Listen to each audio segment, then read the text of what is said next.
আজকে আমাদের আলোচনার বিষয় হচ্ছে accountancy class 12 topic partnership firm. এবং আমরা জানি যে ক্লাস 12-এর যে সিলেবাস সেখানে পার্টনারশিপ ফার্ম থেকে অনেক প্রশ্ন তোমাদের আসবে। তো সেই জন্য পার্টনারশিপ ফার্মটা আমাদের ভালো করে শিখতে হবে। এবং সেই পার্টনারশিপ ফার্মের মধ্যে সবথেকে ভাইটাল পার্ট সেটা হচ্ছে reconstruction of A partnership firm, অর্থাৎ অংশীদারি কারবারের পুনর্গঠন। এবং সেটা থিওরি কোয়েশ্চেন হিসেবেও আসতে পারে। কীরকম আসতে পারে থিওরি কোয়েশ্চেন? যে এমন এমন কিছু পরিস্থিতি বলো যেখানে পার্টনারশিপ ফার্মের রিকনস্ট্রাকশন করার প্রয়োজন হতে পারে। তা আমি এখানে পয়েন্টগুলো লিখে রেখেছি একটা একটা করে। যে প্রথমটা হচ্ছে changes in profit sharing ratio, অর্থাৎ অংশীদারদের মধ্যে যদি লাভ ক্ষতি বন্টনের অনুপাতের কোনো পরিবর্তন হয় সেক্ষেত্রে পুনর্গঠনের প্রয়োজন হতে পারে। দ্বিতীয়ত admission of a new partner, অর্থাৎ যদি কোনো নতুন অংশীদার অংশগ্রহণ করে। তৃতীয়ত হচ্ছে retirement of an old partner, অর্থাৎ যদি কোনো পুরনো অংশীদার পার্টনারশিপ ফার্ম থেকে অবসর গ্রহণ করে। চতুর্থত সেটা হচ্ছে ডেথ অফ এ পার্টনার, অর্থাৎ যদি কোনো অংশীদারের মৃত্যু হয়।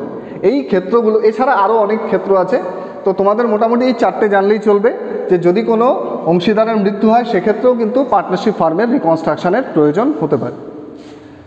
আজকে আমরা আলোচনা করব admission of a new partner, অর্থাৎ কোনো নতুন অংশীদার যদি অংশীদারি কারবারে অংশগ্রহণ করে সেক্ষেত্রে আমাদের অ্যাকাউন্টিং ট্রিটমেন্টগুলো কী হবে, আমি সেগুলো নিয়ে এখন আলোচনা করব।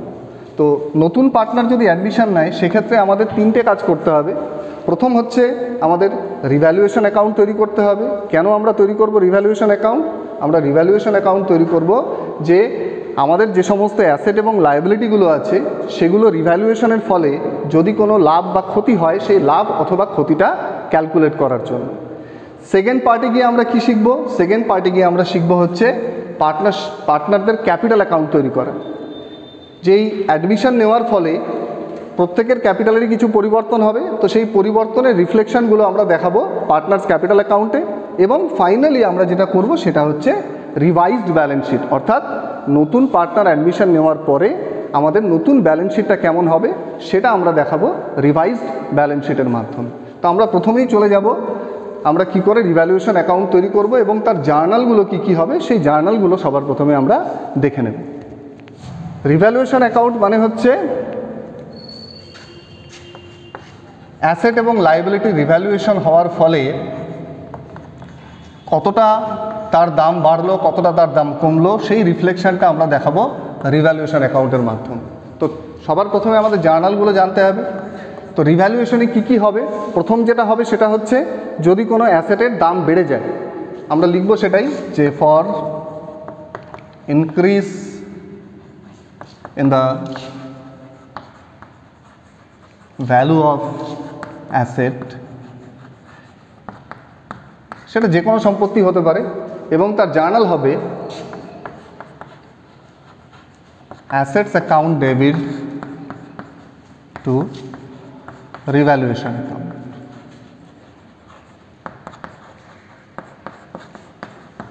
ঠিক একইভাবে for decrease in the value of assets, অর্থাৎ যদি কোনো সম্পত্তির মূল্য কমে যায় তার জার্নাল কি হবে? স্বাভাবিকভাবেই বেড়ে গেলে যেটা হবে, কমে গেলে ঠিক তার রিভার্স জার্নাল হবে, উল্টোটা হবে। অর্থাৎ কি হবে? অর্থাৎ জার্নালটা হবে revaluation account debit two assets account. তোমরা দেখতেই পাচ্ছ যে আগের ঠিক উল্টো হচ্ছে জার্নালটা। আগের জার্নালটা হচ্ছে অ্যাসেটস টু রিভ্যালুয়েশন অ্যাকাউন্ট, এটা হচ্ছে রিভ্যালুয়েশন টু অ্যাসেটস অ্যাকাউন্ট। এবার আমরা চলে আসবো লায়াবিলিটির ক্ষেত্রে। আমরা কি লিখলাম? For increase in the value of liabilities, অর্থাৎ লায়াবিলিটিসের মূল্য যদি বেড়ে যায় সেক্ষেত্রে জার্নাল কী হবে?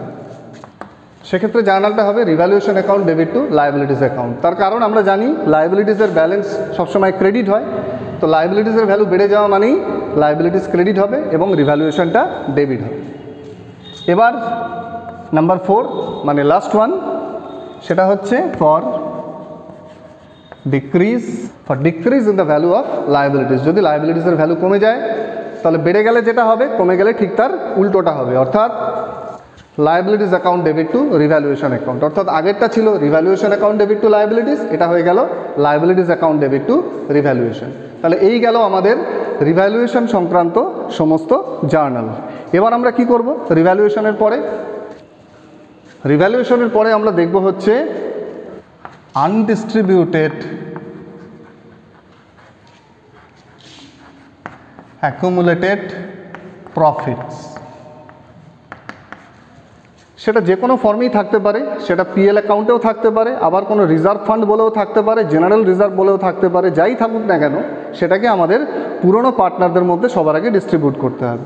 তাহলে তার জার্নাল কি হবে? তার জার্নালটা হবে পিএল অ্যাকাউন্ট অথবা রিজার্ভ ফান্ড অথবা জেনারেল রিজার্ভ, যে নামেই থাকুক না কেন সেই অ্যাকাউন্টটা হবে ডেবিট, আর ওল্ড পার্টনারদের ক্যাপিটাল অ্যাকাউন্টটা হয়ে যাবে ক্রেডিট।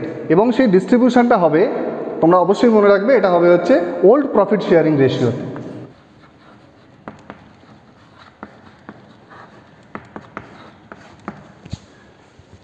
আর কি থাকলো এর বাইরে? Goodwill, that is very important. গুডউইলের ট্রিটমেন্টটা কী হবে অ্যাডমিশন অফ এ নিউ পার্টনারের ক্ষেত্রে?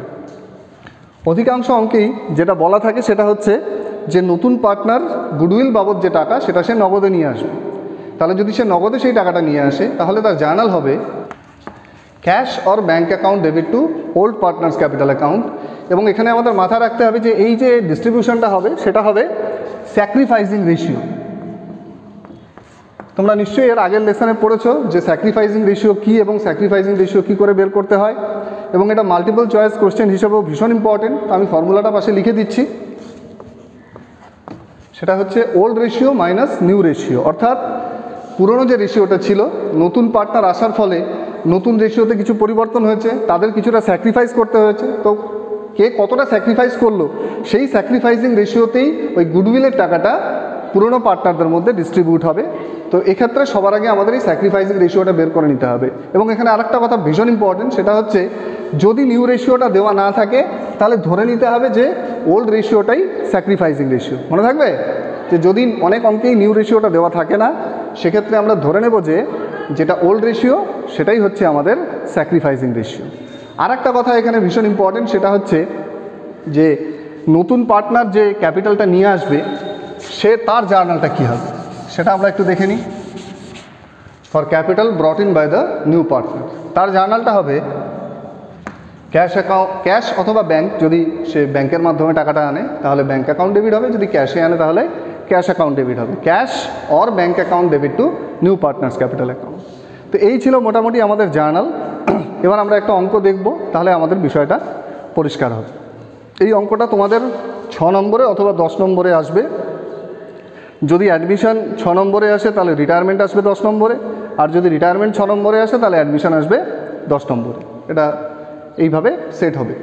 তো আমরা একটা অ্যাডমিশন অফ এ নিউ পার্টনারের অঙ্ক দেখব, যেটা 2015 সালের এসছিল এইচএস এক্সামে, 6 নম্বরে এসছিল, সেটাই আমরা এখন সলভ করব।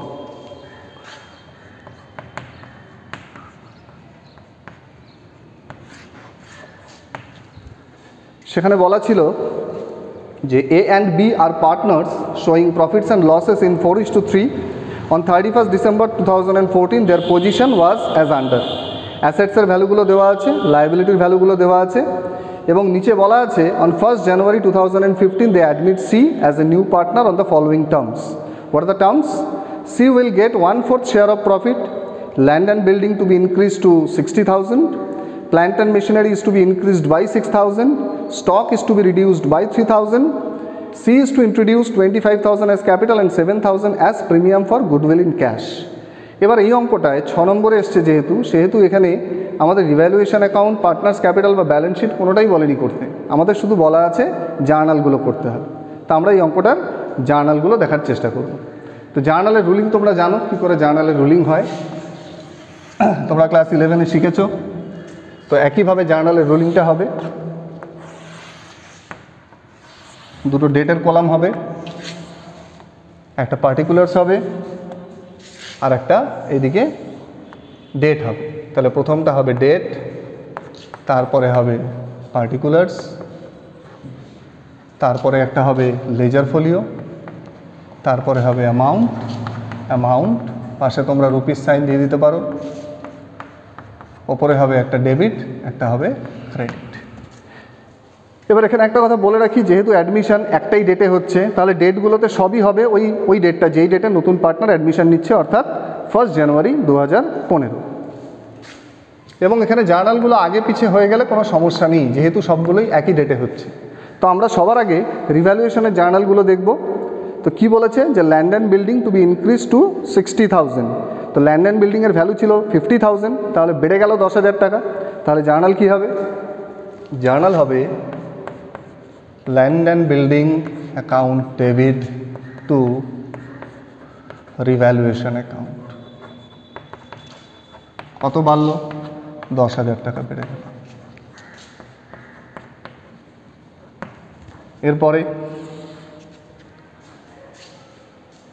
এরপরে বলা আছে plant and machinery is to be increased by 6,000। এখানে বলা আছে 6,000 টাকাই বেড়েছে, তাহলে এখানে শুধু 6,000 টাকাটাই আমাদের লিখতে হবে। তাহলে একই জার্নাল হবে, same date.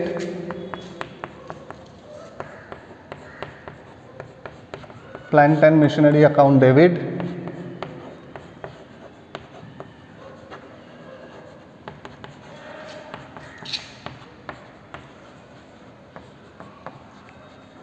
Plant and machinery account debit to revaluation account. এরপরে বলেছে stock is to be reduced by 3,000। স্টকের ভ্যালু কমে যাচ্ছে 3,000 টাকা। তাহলে স্টকের ভ্যালু যদি কমে যায়, সেম ডেট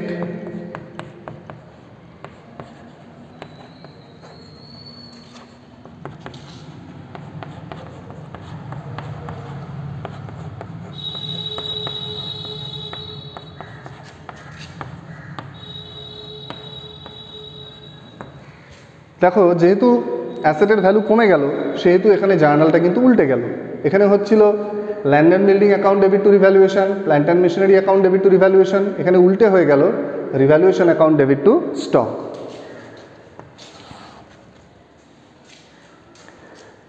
আর কোনো রিভ্যালুয়েশনের অ্যাডজাস্টমেন্ট এখানে নেই।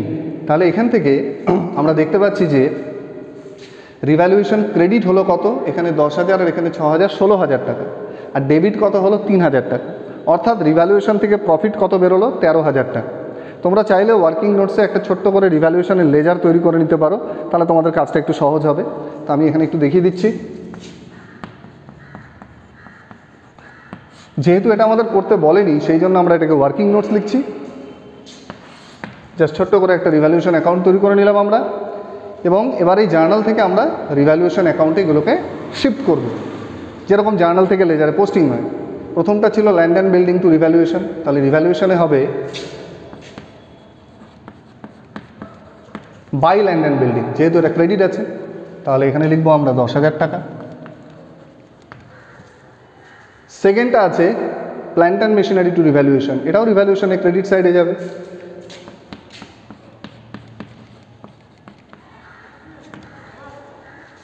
এবং লাস্টে দেখতে পাচ্ছি revaluation account debit to stock, তাহলে এটা রিভ্যালুয়েশনের ডেবিট সাইডে আসবে।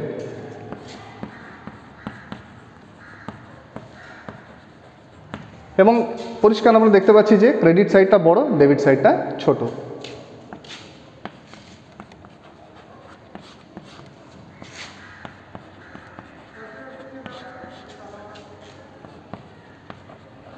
তাহলে যে 13,000 টাকার যে ডিফারেন্সটা বেরোলো সেটা হচ্ছে আমাদের প্রফিট অন রিভ্যালুয়েশন। যেহেতু রিভ্যালুয়েশনে ক্রেডিট বড় হচ্ছে, ডেবিট ছোট হচ্ছে, এটা একটা নমিনাল অ্যাকাউন্ট।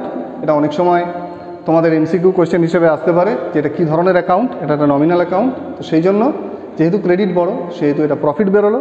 এবার এই প্রফিটটা আমরা ডিস্ট্রিবিউট করব ওল্ড প্রফিট শেয়ারিং রেশিওতে। এখানে ওল্ড প্রফিট শেয়ারিং রেশিও যেটা দেওয়া আছে সেটা হচ্ছে 4:3। তাহলে 2 পার্টনার্স ক্যাপিটাল বলে পুরনো পার্টনার দুজনের নাম হচ্ছে এ আর বি। তাহলে এ পাবে হচ্ছে 13,000 ইন্টু 4/7, আর বি পাবে হচ্ছে 13,000 ইন্টু 3/7। এটা ফ্র্যাকশানে আসবে। তো তোমরা ক্যালকুলেট করে ভ্যালুটা এখানে বসিয়ে নেবে, কারণ ফিগারটা এমন আছে যে এটা ক্যালকুলেট করলে এটা ফ্র্যাকশানে আসবে। তো ফ্র্যাকশানে বের করে তোমরা ফিগারটা এখানে বসিয়ে নেবে। তো এই জার্নালটা আমাকে এখানে লিখতে হবে। এবার কি লিখবো আমি সেই জার্নালটা?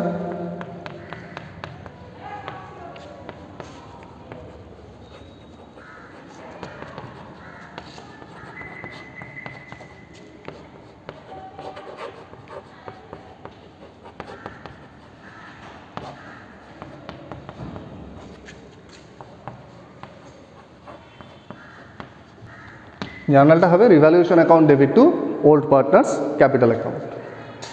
তাহলে আমাদের রিভ্যালুয়েশনের কাজ শেষ। এবার আমরা দেখব আমাদের ব্যালেন্স শিটের ভেতরে একটা রিজার্ভ বলে কিছু দেওয়া আছে 21,000, যেটাকে আমরা আনডিস্ট্রিবিউটেবল প্রফিট বলছি। সেই প্রফিটটাও ওল্ড পার্টনারদের মধ্যে ডিস্ট্রিবিউট হবে। আমি এর আগেই জার্নালটা তোমাদের লিখে দিয়েছিলাম। তাহলে তার জার্নালটা কী হবে? তার জার্নালটা হবে reserve account debit to A's capital to B's capital. এবং এই 21,000 এটাকে যদি আমরা 4:3 ক্যালকুলেট করি তাহলে সেটা দাঁড়াবে 12,000 আর 9,000। তাহলে আমাদের রিজার্ভ ডিস্ট্রিবিউট হয়ে গেল। এবার আমাদের যেটা থাকলো সেটা হচ্ছে গুডউইলের ট্রিটমেন্ট আর নতুন পার্টনার ক্যাপিটাল বাবদ যে টাকাটা এনেছে তার জার্নাল। তো সেটা আমরা এখানে দেখাচ্ছি।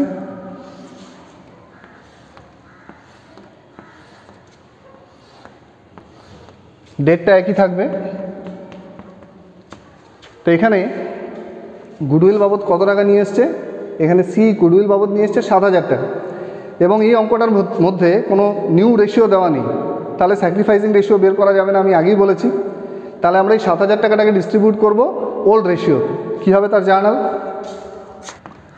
Cash account debit to A's capital to B's capital. এবং 4:3 যদি আমরা 7,000কে ডিস্ট্রিবিউট করি তাহলে একজন হবে 4,000 টাকা আর একজন পাবে 3,000 টাকা। তাহলে গুডউইলের ট্রিটমেন্ট হয়ে গেল আমাদের। ফাইনালি যেটা পড়ে থাকলো সেটা হচ্ছে নতুন পার্টনার ক্যাপিটাল বাবদ যে টাকাটা নিয়ে এসছে।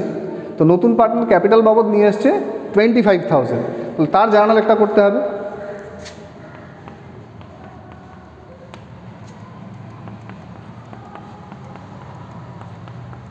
এবং সেটা হবে cash account debit to C's capital. যেহেতু নতুন পার্টনারের নাম সি, তাহলে এটা হবে cash account debit to C's capital account.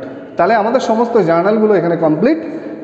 এবং আমরা যদি খুব ভালো করে লক্ষ্য করি তাহলে দেখতে পাবো কতগুলো জার্নাল হলো আমাদের এখানে 1 2 3 4 5 6 and 7।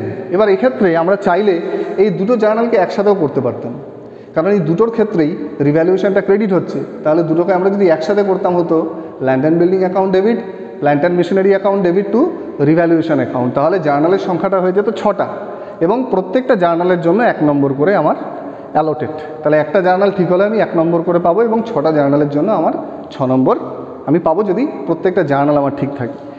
এই ওয়ার্কিংসটা নেসেসারি নয়, তোমরা চাইলে করতে পারো, না চাইলে নাও করতে পারো। যদি নিজেরা মুখে মুখে ক্যালকুলেট করতে পারো তাহলে এমনি হয়ে যাবে। এই হচ্ছে আমাদের মোটামুটি অঙ্ক। যদি 6 নম্বরে আসে তাহলে জার্নাল করতে বলবে শুধু, আর যদি 10 নম্বরে আসে তাহলে সেক্ষেত্রে আমাদের একটা রিভ্যালুয়েশন অ্যাকাউন্ট তৈরি করতে হবে, একটা পার্টনার্স ক্যাপিটাল অ্যাকাউন্ট তৈরি করতে হবে আর একটা রিভাইজড ব্যালেন্স শিট তৈরি করতে হবে। তো রিভ্যালুয়েশন অ্যাকাউন্ট কী করে তৈরি করতে হয় সেটা আমরা এখানেই দেখে নিলাম।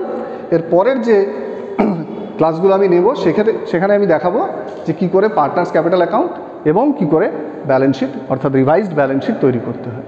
আজকের জন্য এটুকুই থাক। এটুকু তোমরা ভালো করে আগে দেখে নাও, বুঝে নাও। পরের যে ভিডিওটা হবে সেখানে আমি দেখাবো যে 10 নম্বরে যদি আসে admission of a new partner থেকে তাহলে সেখানে কি কি করতে হবে এবং কিভাবে করতে হবে। তার সাথে সাথে আমি রিটায়ারমেন্টটাও দেখাবো, কারণ অ্যাডমিশন, রিটায়ারমেন্ট, ডেথ তিনটাই ভীষণ ইম্পর্টেন্ট পরীক্ষার জন্য। অনেকগুলো নম্বর এখান থেকে কিন্তু থাকবে। ঠিক আছে, এইটুকুই থাক আজকের জন্য। পরের ক্লাসগুলোতে আমরা আবার ডিটেলে আলোচনা করব।